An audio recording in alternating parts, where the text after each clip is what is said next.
Woo! We love you! Give us your autograph!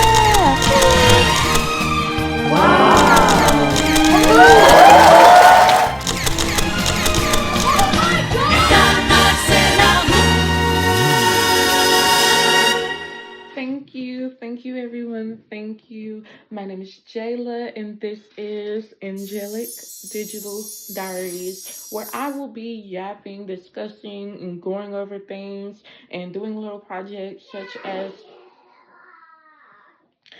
things aligned with creativity, healing, tapping into your inner child, and elevating to your highest version of yourself. And if you want to further deep dive into this channel and my purpose of this page, please visit the introduction video at the top of my YouTube channel. And while you're here, please like, share, and subscribe. Now let's get into it. Today I want to share a journey that we are all on at some point in our lives, which is learning how to let go. And learning how to let go doesn't mean dismissing our feelings or what has happened to us or what we have made done to others, but it's just learning how to forgive yourself as well as others and free yourself from it so you can open your mind and your heart to new situations and new experiences. So let's dive into it. Let's get into it. Now, I believe the normal or Google version of letting go, I think it's like acknowledgement, grief, acceptance, like the 5 stages. Wait, no, that's the 5 stages of grief. Okay, so like they have the 5 stages of grief, I have took notes of the 5 stages in my opinion of what I've learned of learning how to let go. And we're gonna, well, I'll name all 5 stages first. So the first one is acknowledging your emotions. Second one is accepting what you can't control. That's the big one I have to work on. Third one, shifting your perspective. Fourth one is forgiving not only the others, but yourself as well. And the fifth one, last one, is embracing the present moment. They don't call it a present for a reason. It's a gift. Okay, so step one or bullet one, acknowledging your emotions. Ooh, seems scary, huh? But no, we ain't scared. We ain't scared. We're gonna tackle it. We're gonna tackle it. We're gonna embrace it. We're gonna acknowledge it. We're gonna validate it with no judgment. And the start of that, let me just tap into myself so I could speak through experience. How do I accept and acknowledge my emotions? Got it. Okay, so you have to, when you, okay, so when you're accepting things, you have to start with self. You can't look for certain things in other people because everything is just a reflection of you at the end of the day. So if you're judging yourself, if you're not accepting yourself, you can't go to anyone else for that external validation because they're a reflection of you. You may not always get what you're looking for, and it may cause you to bottle up even more. So, and I'm not just speaking on this topic, I'm speaking in general. So start off with tapping into yourself, being there for yourself, accepting yourself, not judging yourself, letting yourself know that, hey, it's okay that we feel like this. Even if you think it's not okay, like just whatever you feeling, good, bad, positive, negative, light, dark, it's all a balance. It's okay. The main focus or important essential part is acknowledging it. Because once you don't acknowledge it, you're running from it, you're judging yourself, you're being in denial, you're like, hey, no, nothing's wrong with me. When deep down inside you know that something is off. Just face it. Really deep dive into it by yourself. Okay?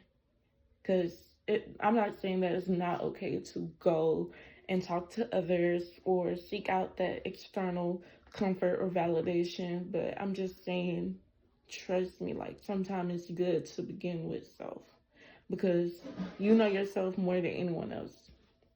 And that's just facts. And before I move on to the next bullet, I also want to add in if you're pretty spiritual or have a good, strong connection with God, or even if you're building a connection with God, if you want to feel as though like, oh, I don't want to do this alone, just know you're not really alone. That's another thing that I wanted to add in there, and that's something that I had to learn myself, even when I feel like I'm alone sometimes, or that certain people wouldn't understand, which I kind of be dramatic with that. Like, I know I'm not alone. But if you ever experience that feeling and you're spiritual enough to know God and accept God, talk to God, talk out loud, and ask for help, ask for guidance, ask for clarity, whatever you need to heal you or help you deep dive to help heal you or acknowledge whatever it is that you're going through, call out. There's no way to do it. There's no right or wrong way to do it. Bullet two, accepting what you can't control. Yeah, that was my tough one right there.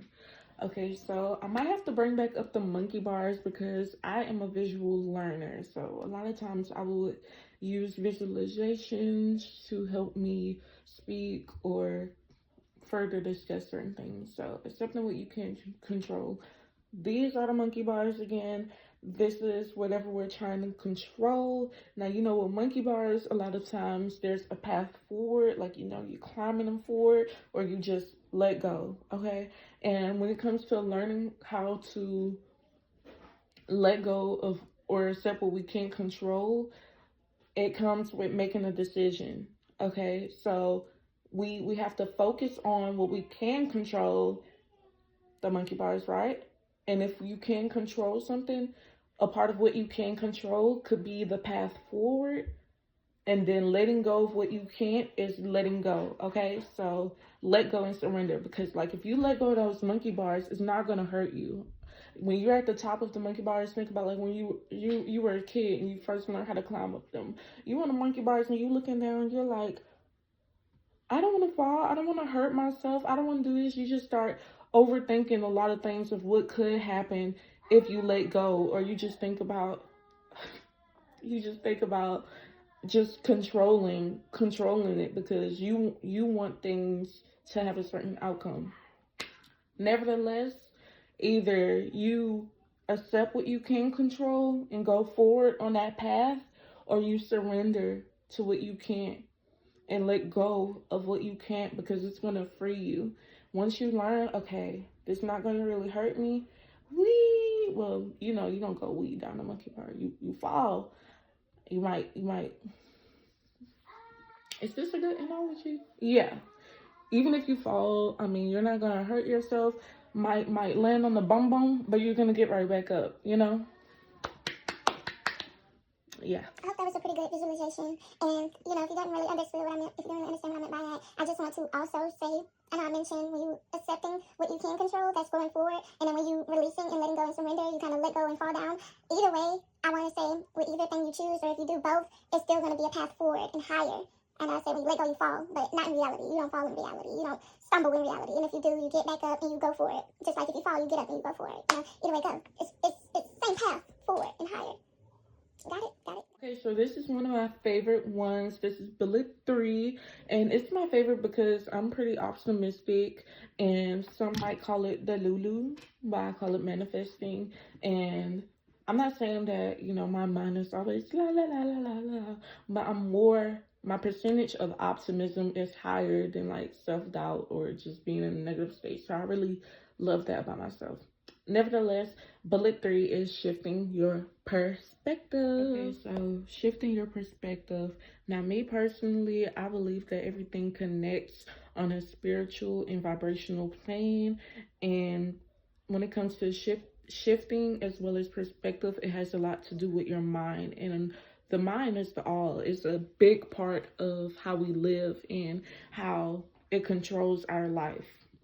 Okay, so shifting your perspective is basically just reframing the way that you see a situation or see life, you know, kind of seeing a glass half full than half empty. And from experience, what I do to shift my perspective, I just look at how things are teaching me and allow it to guide me from there, because we're not going to always make the right decisions. We're not going to always be the right person. We're not going to always be the good person. Sometimes we are hurt by others. Sometimes we hurt others. We're not perfect. and that's okay. Everything in life is a learning experience, and you take what you went through and you learn from it and you get through it and you just continue to go forward. And with that being said, that is what helped us the most, in my opinion, or what helped me the most with learning how to let go, because you accept things for as it is. Like, okay, this person may have hurt me, but they taught me how to love myself more. This person may have hurt me, but they done this for me. Good or bad, blessing or lesson, people come into your life and they teach you something. Okay? So take whatever you holding on to, take whatever you letting go of. Something else I wanted to add in with shifting your perspective to something that really helped me is learning how to let go with love. Or even if you don't really feel love towards that person, learn how to let go with self-love. Like I want to let go for myself, so I'm going to let go with love. Because a lot of times we let go of things with pain, resentment, hatred, anger. We're like, yeah, I'm going to let go of this person, but then you're doing yeah, my video cut off, but it's like you letting go out of hatred, like you let that person go, but yet you're still being spiteful, or you're trying to get your get back. It's still connected to them. You're not really freeing them. I'm not saying that to be judgmental about it, because I've been there and done that, but I'm saying because I've been there and done that, like, I know that ain't the way to do it. Okay. Stage 4, forgiving. And that is not only forgiving that person who hurt you, but forgiving yourself. Because a lot of times we might start to kind of beat ourselves up about a situation, like, oh my gosh, why did I let them do this? Why did I allow them to do this? And although, like, it could be a learning experience for you not to do it again, you still have to give yourself grace throughout the way. And you have to, like, learn how to forgive another person enough, not forgetting what they've done, of course, but forgive them enough to forgive yourself and free yourself. I know it's easier said than done, but a lot of times when it comes to challenging things, you gotta do it out of love for yourself. You gotta just keep trying, keep working on yourself, keep healing. It doesn't happen overnight. None of this really happens overnight, unless it happens. Because I'm open for miracles. I'm not saying that it's impossible, but you gotta give yourself grace. You gotta be there for yourself. You have to comfort yourself, and you have to continue to know that you'll be okay. And last but not least is embracing the present moment, the gift, the present, the joy, the moment, the experience. You embrace that, because you know how they say YOLO, you only live one life. I don't really believe in that, but you probably only get one experience like this. Like, yeah, you might be coming back, but would you keep on getting this particular experience? Who knows? I don't know. But you want to embrace it, and you could do this by, like, journaling, grounding, taking what you have and kind of leaving with what's left behind. Like, enjoy the people, enjoy what's around you, enjoy yourself. Enjoy how far you've come. Obviously, if you're watching this video now, that's step 1 of you wanting to heal or focusing on your healing. So give yourself a round of applause, pat on the back, big hug, because you're doing this, you did that, and you're getting through it. So yes, yes, yes. And I feel as though once you learn how to embrace the present, you start shifting how you maneuver so forward. Like, I'll use generational wounds, for example. So let's say I've went through abuse. Instead of holding on to that pain and everything that came with that, kind of what we've been going over in this video, I've learned how to let go. I learned how to heal. I went through it so I can get through it. And not only did that heal me now, but it's healing the present. Okay, so let's say this the past and my wounds. If I held on to all of that, I probably would have took it and continue that like a relay race. Okay, so it's like once you heal and they in a relay race and they passing on that trauma and them wounds and stuff, you grab the bat. You like, either you continue with that wound, broken down, damaged bat, and pass it on in a relay race to further generations down, or you like, I want to start over. I want to heal. I want to shift this, because it's all possible. You have enough control over that to shift at least that part of your life, you know? So yeah, you take that little relay bat and you throw it to the back, grab your own one, and you bring, you shifting, you healing, you doing what you gotta do, and you pass that on, and so forth and so on. I like that analogy. I ate it some. Yes. Yes. Yes.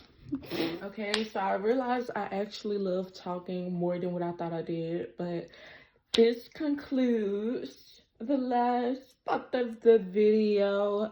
I enjoyed this topic for some reason. I guess because, you know, I'm still in the phase of learning how to let go, so that really, but is it possible for your own message to touch you? Because it did. Anyways, thank you so much for watching. Thank you so much for coming. Make sure you like, share, and subscribe. Letting go takes a lot of courage. Trust that you are making space for new blessings, and remember that it's the beginning and not the end. I'm so proud of you for taking this step forward. Love, Jayla, also known as Angelic Digital Diaries.